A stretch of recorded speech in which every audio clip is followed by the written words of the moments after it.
Welcome to Conversations Live. For more than a decade, we've brought you the best in books, entertainment, celebrity interviews, and current events.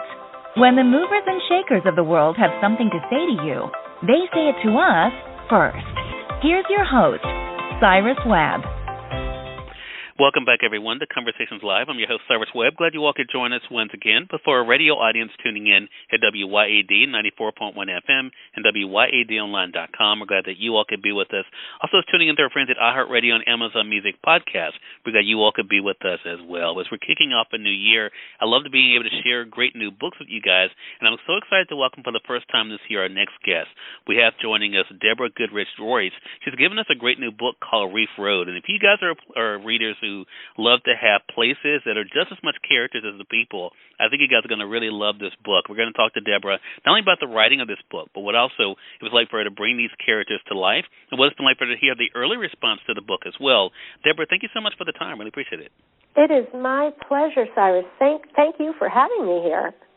Glad to do it. Deborah, you've done something with REEF ROAD that I've seen you do before and that I love so much, and I know other readers do too, and that is you're able to bring us into the place just as much as we get to know the people. So what has it been like for you to hear the early response to the book so far? Well, the early response has been so positive that I'm pinching myself, and I'm holding my breath on that one because it's very meaningful and very gratifying. But I'm so glad you said that about place. Place is so important for me, and all my novels are set in real places because I always get, when I'm reading somebody else's book, that thrill of excitement when I recognize, oh my goodness, I've been to that candy store, or I know that block, or I've seen that movie theater. I've been there.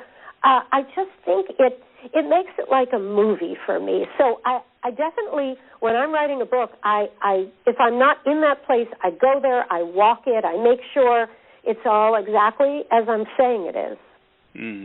I love that. So that brings up an obvious question then, Deborah. What typically comes first for you? Like a story like REEF ROAD that has so many, I love the way that you're able to bring these different parts of the story together, but is it typically the story that comes to mind or the place you want to set it in? Well, in this case, it was very particular. My real mother's real best friend was murdered in 1948 in Pittsburgh, and it's an unsolved crime. And it had a big effect on my mom, who's still alive, by the way, but for her life, and by extension, an effect on me. So I've always been interested in the concept of trauma that is kind of, tangential, things that happen to a victim, but then what happens to the other people who surround this kind of ripple effect. So when the pandemic lockdown shut us down wherever we were, I was in Florida, and I thought I will take the time to finally research the real crime. That was the beginning, which then led to the novel. Wow. And you mentioned, of course, the pandemic that all of us were dealing with in real life. You brought that real life experience into your story, not so much focusing the book on that, Deborah, which I think readers will appreciate because I think we've dealt with enough of that. But I love the fact that you show how life was before and after, and also, more importantly, for the REEF ROAD, I think, during. So what was that like for you to kind of think about the life that was before 2020 and bring that into your characters, and then how the characters changed during that time? It's such an important concept of what's going on in history. It's the root of historical fiction. We read thrillers and we read all kinds of books that are set in wartime.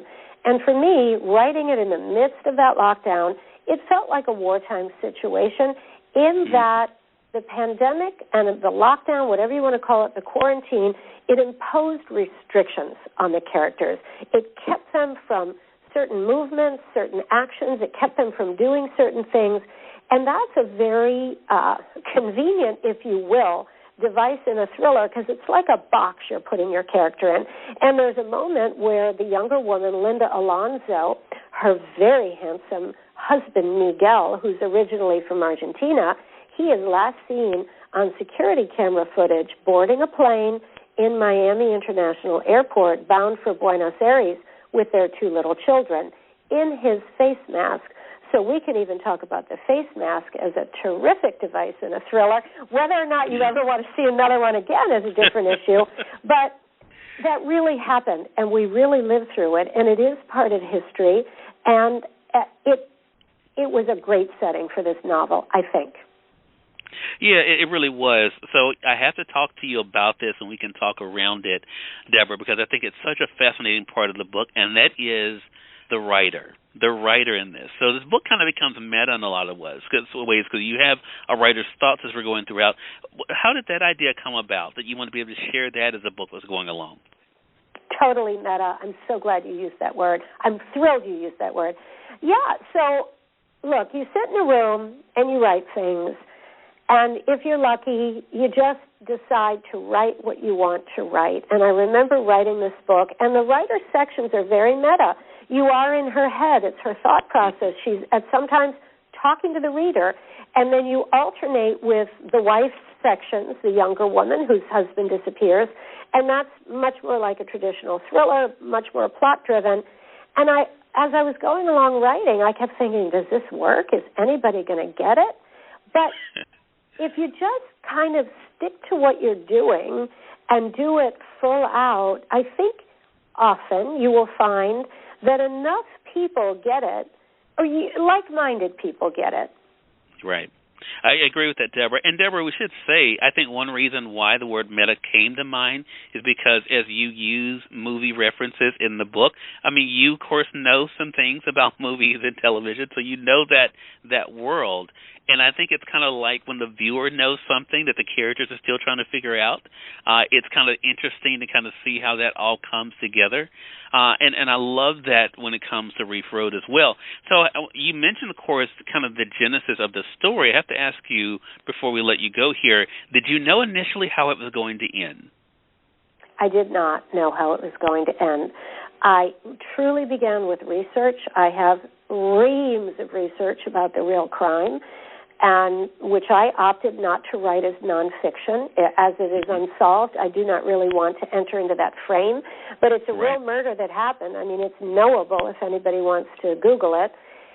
And I really wanted to explore these two completely different perspectives and two completely different stories, and I just love that dovetailing. I love twisting things together. It's my favorite thing to do.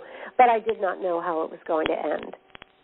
Well, our readers will definitely be guessing as well, our listeners as well. Again, everyone, Deborah Goodrich Royce has been our guest. The book is Reef Road. You all can get it through our friends at Amazon.com or through your favorite local bookstore for sure. Deborah, please let our audience know, how can they stay connected with you?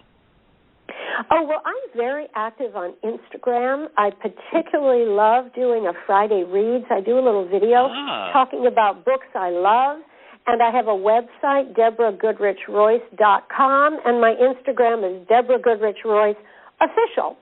There was some sexy young woman who was impersonating me, much better looking than I am, so I thought, I don't know why she's pretending to be me. But I had to add the official to my name. Got you. Well, Deborah, congratulations on this. A great way to start the new year, and looking forward to having you back on the broadcast again. Thank you so much. You're more than welcome. And we thank your audience for tuning in to another great segment of Conversations Live. Until next time, I'm your host, Cyrus Webb, saying as always, enjoy your day, enjoy your life, enjoy your world. Thank you all for choosing Conversations Live. Now let's go make today amazing. Take care.